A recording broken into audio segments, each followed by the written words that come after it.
Palakkad കൊഴിഞ്ഞാമ്പാറയിലെ consumer fed വിദേശ മദ്യ വിൽപ്പനശാലയിലെ shop ഇൻചാർജാണിത്. പേര് ഷിബു. ഇത്ര നല്ലവനായ ഒരു ഉദ്യോഗസ്ഥൻ വേറെ കാണില്ല. ഒരാളെ സഹായിക്കാൻ ഷിബു സാറിനെ കഴിഞ്ഞേ ആരുമുള്ളൂ. ഷിബു സാറിന് ഒപ്പം നിൽക്കുന്നത് വിജിലൻസുകാരല്ലേ എന്ന് ചോദിച്ചാൽ അതേന്ന് മറുപടി പറയേണ്ടി വരും. എന്തു പറ്റി എന്നാണെങ്കിൽ ഒന്നും പറയണ്ട, പറയാതിരിക്കുന്നതാണ് ഇതിലും ഭേദം. ചിറ്റൂരിലെ എക്സൈസ് ജീവനക്കാരെ ഒന്ന് സഹായിച്ചതാണ്. പാവം ഷിബു സാറാണ് പെട്ടത്. വിദേശ മദ്യ വിൽപ്പനശാലയിലേക്ക് സാധനങ്ങൾ ഇറക്കി കഴിഞ്ഞാൽ EVC എന്ന ഒരു കിടുതാപ്പ് ഷോപ്പിൽ സൂക്ഷിക്കണമെന്ന്. EVC എന്ന് പറഞ്ഞാൽ എക്സൈസ് വെരിഫിക്കേഷൻ സർട്ടിഫിക്കറ്റ്.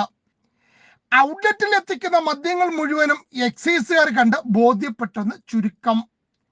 ചിറ്റൂർ എക്സൈസുകാർക്കാണെങ്കിൽ 100 കൂട്ടം തിരക്കാണ്. അവർക്കിതൊന്നും വന്ന് നോക്കാൻ പറ്റുമോ? മദ്യം ഇറക്കിയിട്ട് വണ്ടി പോകും. സമയം പോലെ ഷിബു സാർ ചിറ്റൂരിലെ ഓഫീസിൽ പോയി EVC സീലൊക്കെ പതിപ്പിച്ച് തിരികെ വരും. കഷ്ടകാലത്തിന് ചിറ്റൂരിലെ എക്സൈസ് ഇൻസ്പെക്ടർ ഓഫീസിൽ ചെന്നപ്പോൾ അവിടെ വിജിലൻസുകാര് പെട്ടത് ഷിബു സാർ. അതുകൊണ്ട് ഇന്നത്തെ കാലത്ത് അവനവന്റെ ജോലികൾ മാത്രം ചെയ്യുക. വെറുതെ എക്സൈസുകാരെ സഹായിക്കാൻ പോയി പണിയൊന്നും വാങ്ങരുത്. പിന്നെ ഏത് വഴിയാണ് പണി വരുന്നതെന്ന് പറയാൻ കഴിയില്ല.